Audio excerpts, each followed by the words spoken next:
मेरे सामने मंचा सिंह और नायक मंडल और मेरे सामने आकार लेते हुए नवीन भारत के युवाओं, आप सभी को मेरा सादर नमस्कार।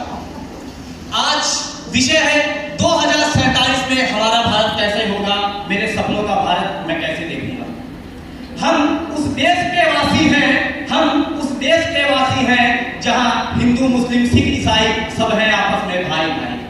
हम उस देश के नागरिक हैं जहां हिंदू मुस्लिम सिख ईसाई सब हैं आपस में भाई भाई।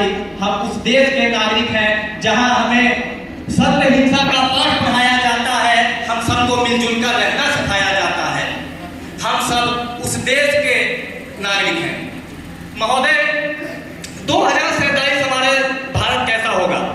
2047 हमारे आज हम यह धरती मात्र एक धरती टुकड़ा नहीं है भारत पृथ्वी का, यह 135 करोड़ देशवासियों के आत्मबल, आत्मविश्वास और त्याग परिश्रम का फल है। और उनके त्याग का परिश्रम का फल है जो आज हम पृथ्वी पे हैं और यह भारत विश्व गुरु है। लेकिन महोदय, भारत विश्व गुरु तब कहलाएगा जब हमारे भारत की अर्थव्यवस्था सुदृढ़ होगी। आज हमारे देश की अर्थव्यवस्था इस कदर जब दारू के ठेकों पे टिकी होती है, जब कोरोना काल आता है हमारे देश में, तो सबसे पहले दारू के ठेके खुलते हैं, दुकानें और विद्यालय खुलने के बजाय। तो मैं मानूंगा कि इस समय भारत की अर्थव्यवस्था को सुधारने के लिए हम युवाओं को शिक्षा का महत्वपूर्ण योगदान है, जिससे हमारे एक समय हमें गर्व था कि हमारे देश में तक्षशिला, नालंदा जैसे विश्वविद्यालय हुआ करते थे और आचार्य चाणक्य जैसे गुरु हुआ करते थे, चंद्रगुप्त जैसे राजा हुआ करते थे और तक्षशिला, नालंदा जैसे विश्वविद्यालयों ने संपूर्ण विश्व में शिक्षा का अपने आप में लोहा मनवाया था। आज हम युवा जिस किसी भी क्षेत्र में हैं, हमारा कर्तव्य है 2047 में विश्व गुरु कहलाए, तभी कहलाएंगे जब हम अपने आप को, यदि हम शिक्षा के क्षेत्र में हैं तो सबसे पहले हम शिक्षा के क्षेत्र में रहकर एक शिक्षित साक्षर राष्ट्र का निर्माण करें, अपने आप को स्थापित करें। हमारा 2047 विश्व गुरु पुनः बन जाएगा, क्योंकि हम ऐसे देश के वासी हैं जहां 2047 में हम यह कल्पना कर सकते हैं कि हमारा पुनः विश्व गुरु बन जाएगा।